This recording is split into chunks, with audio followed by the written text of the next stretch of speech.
Good morning, everyone. Today, the topic of our discussion is reforming centrally sponsored scheme.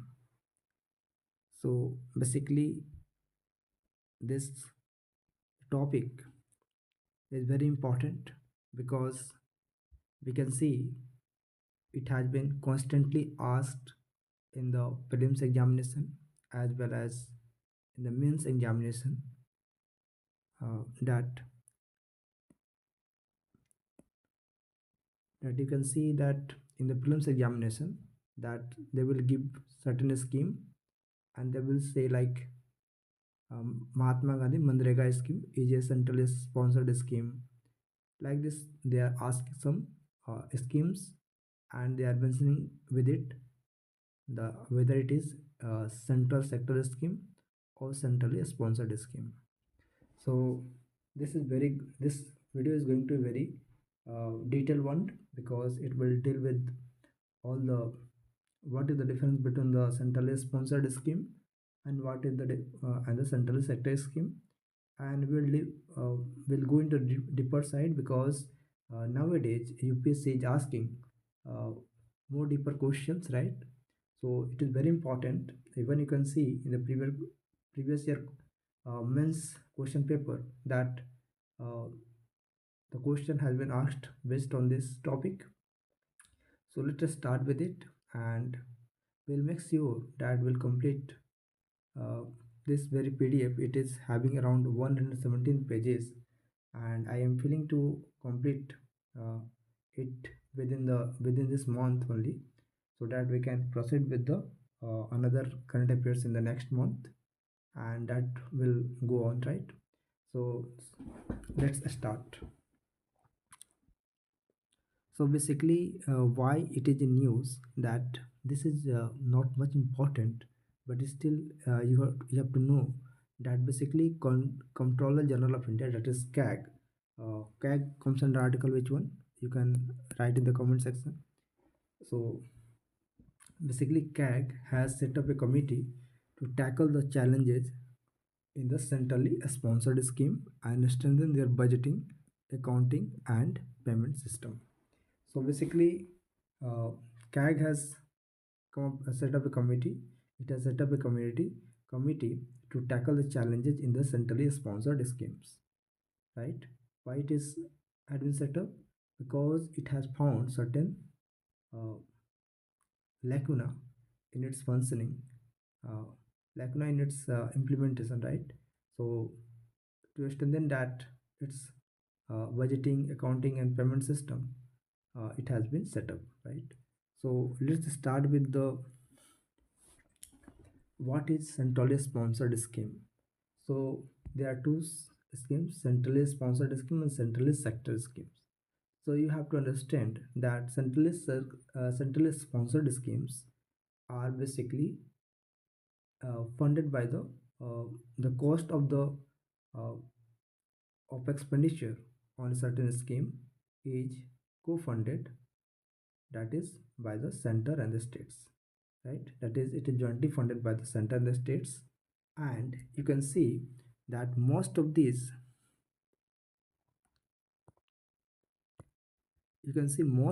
funds are made expenditure are mainly focused on those subjects or list on those components which are listed in the state and the concurrent list of the constitution. So you can see here that first thing is that you have to note that centrally sponsored schemes are jointly funded by the center and the states, and it is implemented by the states. It is implemented by the states. And what is the focus area? Focus areas are listed in the state and the concurrent list of the constitution. Now coming to the what is the purpose of this centrally sponsored scheme? So basically, they are designed to supplement the state efforts by leveraging the center's stronger financial capacity with all fund transfers routed through the consolidated fund of the state.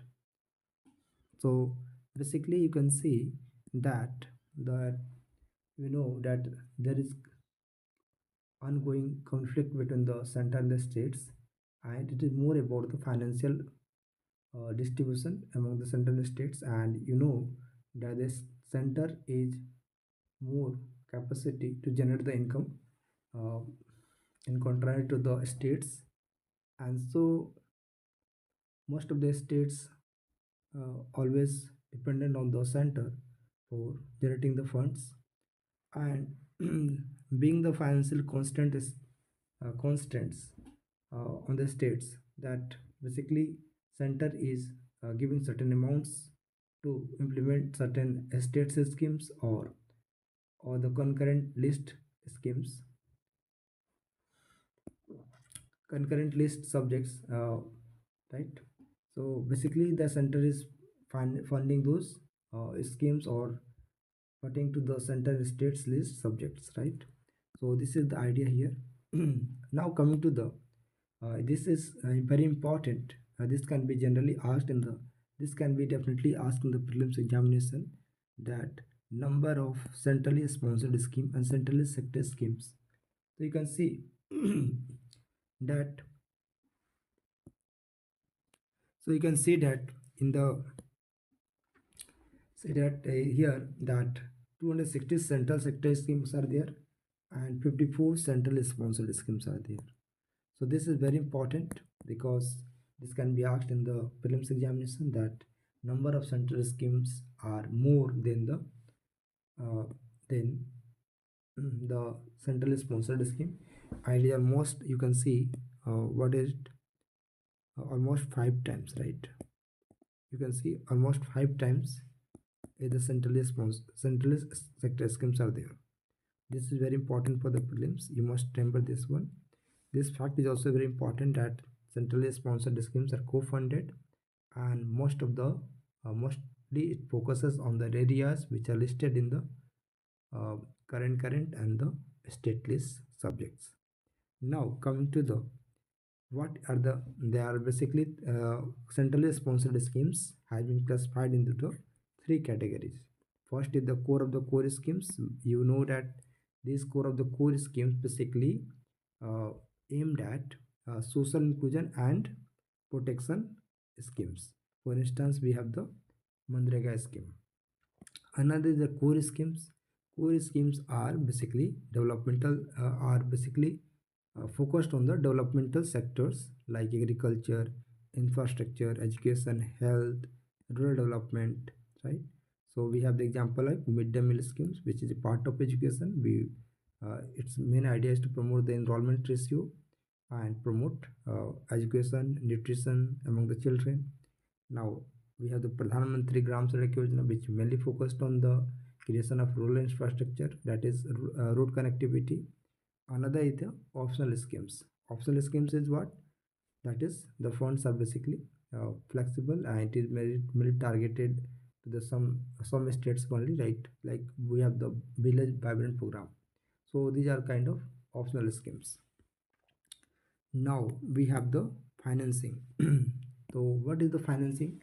So you can see that the financing also varies uh, with the various states. For instance, we can see the northeastern states, or the hilly area states. So since they have the limited sources of limited sources of income, so there the funds from the states is mostly central state is 90s to 10.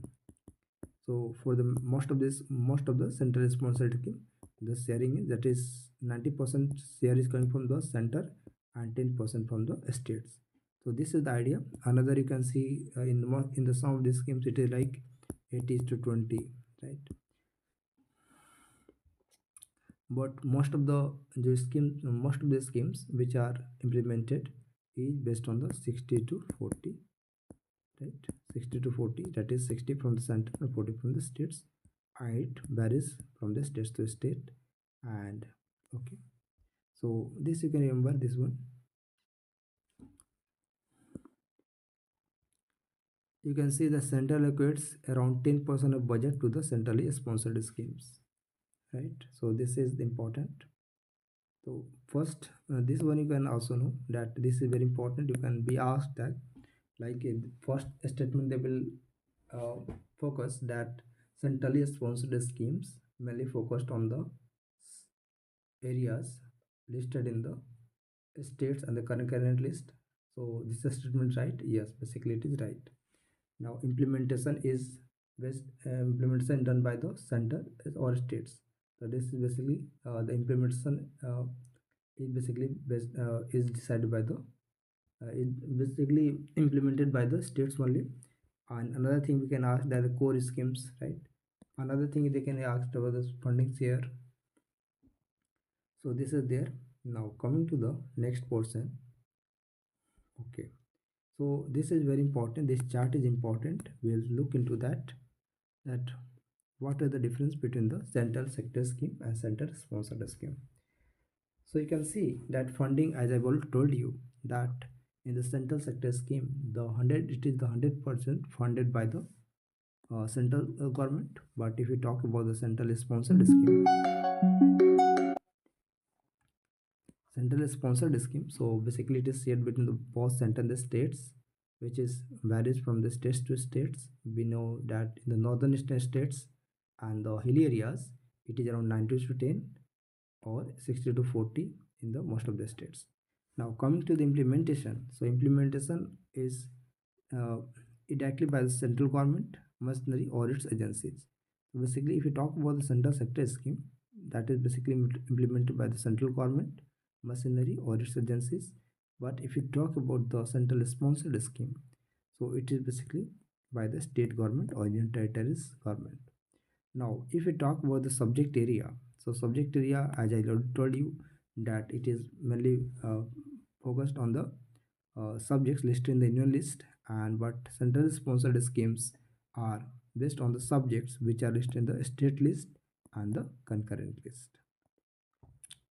And fourth is that central sector scheme, that no funds are transferred to the states, expenditure made by a center itself, right? Financial transfer, if you talk about the financial transfer, so in the central sector scheme, funds are not transferred to the states, rather it is made directly by the expenditure by the center. But if you talk about the centrally sponsored scheme, so funds are actually transferred to the states for the implementation of certain subjects listed in the state and the concurrent list. If we talk about this objective of the central sector scheme is to execute the programs of national importance directly by the center. So basically, central sector scheme is aimed at to execute the programs of national importance.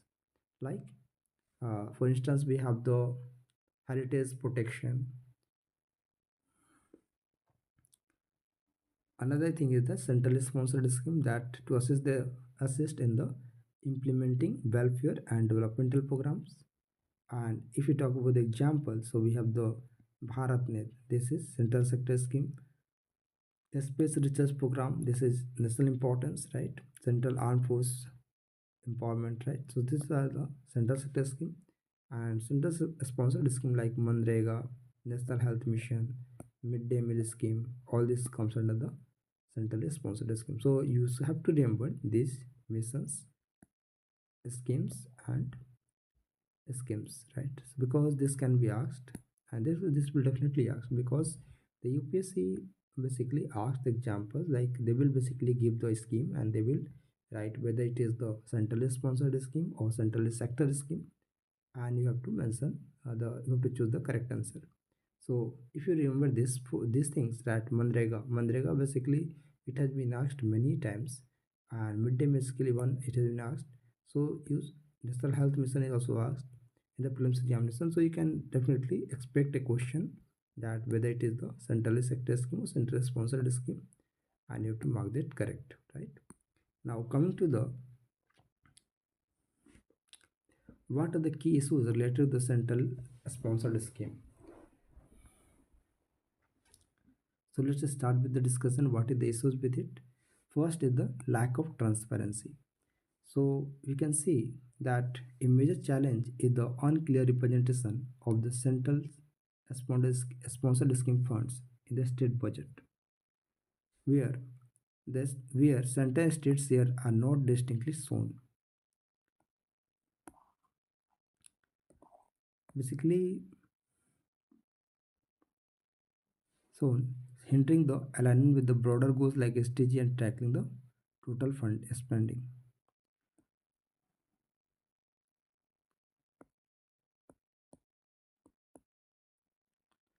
Basically, you can see that that central sponsored schemes funds are coming to what? Coming to the states consolidated fund, right? Now, so there is a difference in the states budgeting and center's contribution, right? So this basically for the implementation of certain uh, subjects of listed in the union estate list. So this basically difference made it unclear, right? It is not distinctly shown. So it basically uh, affect the implementation challenge, right, as well. Another is the unpredictable flow of funds, right? So you can see that there is constant conflict between the center and the states due to the irregular flow of funds, right? Which basically affect the project delays and rush to the spend fund lead to the rush to the spend of funds at the year end, which affect the quality. So basically, the irregular, unpredictable flow of the funds from the center to the states basically affect the implementing agencies, right? Another thing is the inflexible allocation.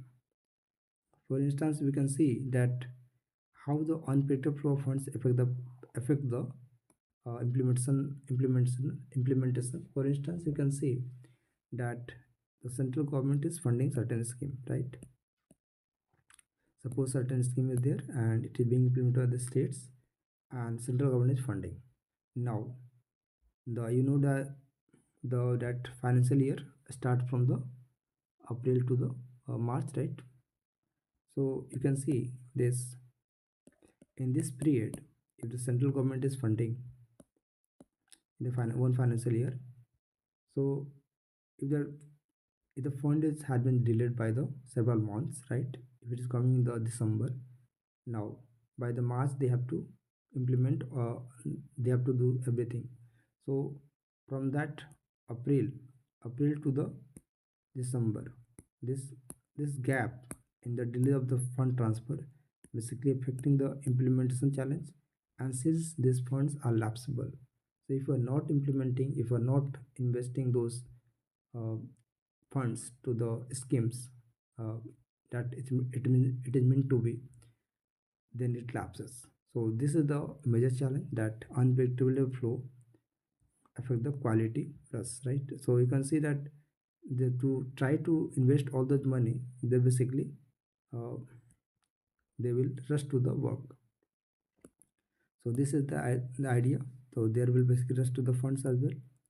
Now next to the next inflexible allocation. So you can see that most of the funds are dedicated to the certain schemes, and states are left with the uh, certain flexibility to diverse the funds for the other schemes or other shortages of the schemes.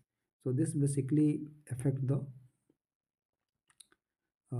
affect the quality of expenditure, right? Suppose uh, I have provided center has provided funds for the uh, road connectivity in the rural areas, right? We have the Pradhan Mantri Gram Sadak Yojana, but the suppose this village is having the roads connectivity, but is lacking um, education, that is schools. So government basically cannot expend more cannot spend this money into the in opening schools there. So this basically creates challenge for the state government, right?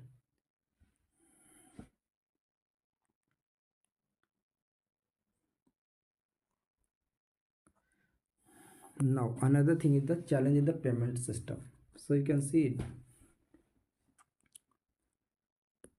most of these funds, what are the funds face challenges? First thing is that transferability. Transferability is like, suppose we have to make payment to the certain employee, certain workers, uh, in certain working in the certain sectors. So since it is have been connected with the direct benefit transfers, so there is chances of certain technical glitches because it is being transferred through the internet connectivity only. Another thing that you can face is the uh, exclusion and non-exclusion errors, that since some person cannot have the documents, is not having the documents, so that cannot take the benefits. So this affect the payment system and diversion the funds as well.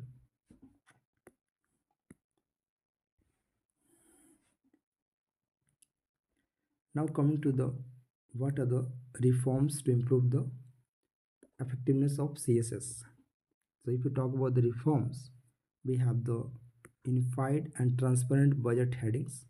So first thing, as we have talked that, as we have mentioned earlier, that states and center are not having the, and basically states are not distinctively clearly mentioning the centrally funded central funds and the state's allocation for that scheme. So this basically creating challenge, right? So you can mention here that unified and transparent heading budget headings is required, that certain shares has been come from the center and states for, and second thing is that it should be linked to the SDGs. SDGs based budgeting, basically it is holistic and it will definitely help in the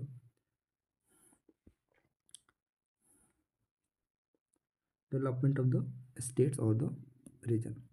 Another is forward looking funding. Forward looking funding is that inform the states of annual allocation of advance, adopting a 3-year rolling fiscal framework for major CSS, and link 10 to 15% of funds to be performance indicator and ensure better planning, project continuity, and resilient orientation oriented implementation.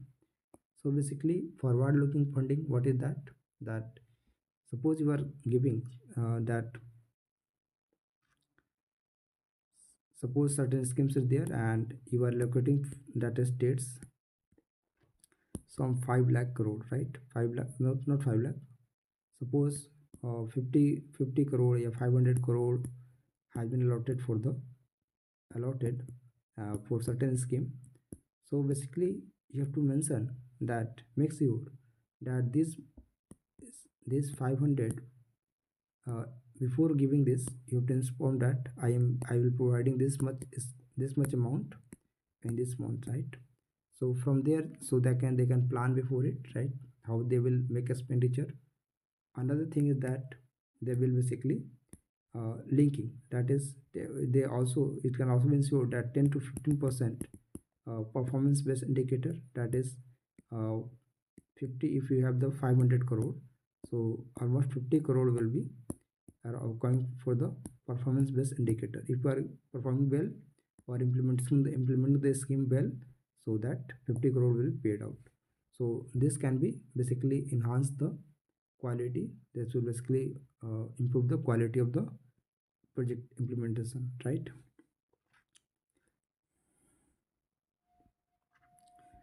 Another thing, we have the standardized accounting codes, that is develop a national accounting templates for CSS within form classification codes across states to enable data consolidation, inter-state comparison, and killer audit trail for the CAG. So we have to uh, make sure that there is a standardized accounting codes, which basically, that is if you are implementing certain schemes in the center in the different states, right? Different states, so in different states they are performing the differently. So for that matter, we have to make sure that if suppose we have the midday meal scheme, right? Midday meal scheme is there. So this scheme in some states it can work well, in some states it may not be working well. So you have to make sure that how much funds it has been allocated and how the schemes has functioned. This will basically help in rationalization of the scheme, right? So this should be there. Another thing is the mandatory integration with the state IFMIS. That is, as you can see that most of the central sector schemes are successful because that this is uh, guided through the PFMS. So similarly, we can have the IFMS, IFIMIS, that is integration with the financial management and information system. This can be there. Basically, it will ensure that funds are directly funded to the implementing agencies and funded for the developmental goals. Another and last is the leveraging technologies for efficiency. How can we leverage the technology for efficiency?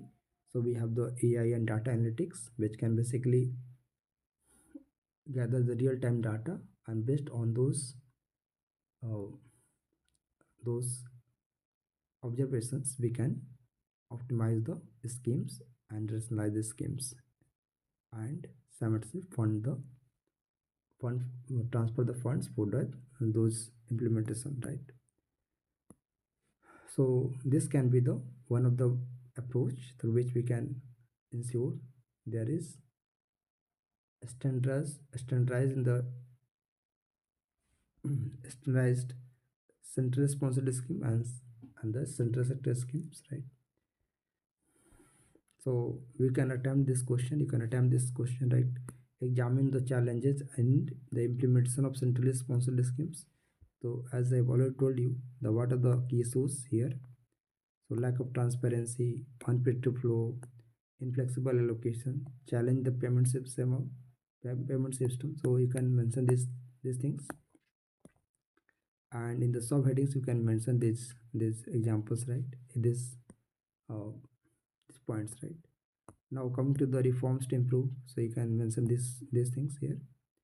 So this has been asked, so you can attempt this question and share your answer in my Telegram channel, and I will check within 24 hours. And next, I will coming shortly with the reimagining of agriculture, a roadmap to the roadmap for the frontier technologies. And here we'll discuss about how the frontier technology can transform our agricultural system. As you know that most of the population is dependent on agriculture. So, leveraging the frontier technology in transforming the agriculture is essential, and this is very highlighted by the Niti Aayog. And we'll see how the frontier technology can uh, revolutionize our agriculture sector. So let's see in the next videos. So this is also going to be very important because questions either in the men's, mostly in the men's, question can be asked in this sector. Like we have the one topic which which basically focused on these areas.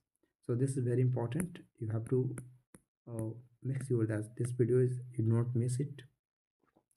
So that's all for today. We have discussed the central sponsored scheme, central sector scheme. I think that you have got the clarity, the differences between the central sponsored scheme and central sector schemes. What are the major challenges with it, and how can we improve it, right? So that's all for today. So thank you so much. If you like my videos, you can subscribe my channel, and I will make sure that every day you get one videos. And uh, see that in a year I think that there are not many topics, right? So if you have the in one month, if you have the 60 to 70 topics, so almost 25 topics are repeated from the previous month. 15 to 20 topics are repeated. So we have the 30 to 40 topics which are basically current. And if you see that most of the topics are basically repeated only, but I will make sure that we discuss around one topic, two topics daily. And through this way, almost if we have the right, suppose we are in the December, right? Today is the 13th December. So here we have 17 days now: January, February, March, April. So 1, 2, 3, 4, 5, right? So almost January to August, you can see that 8 month. 8 month is basically 240 days. 240 into 2. How many topics are there? That is 480 topics. So we'll have the 480 topics prepared with it. 480 topics is more than sufficient to clear mains, right? So this means you are not, and this is covering from the economic sector, right? Economy, that is GS3, GS2, ethics as well. So it is very going to be comprehensive. Even the current affairs also include the subject from the art and culture. So this is going to be very comprehensive, and I think that if we complete this much, so we will definitely have A's over any other aspirant. So we'll continue with this series every day, 30 minutes, 20 minutes for this. Thank you so much.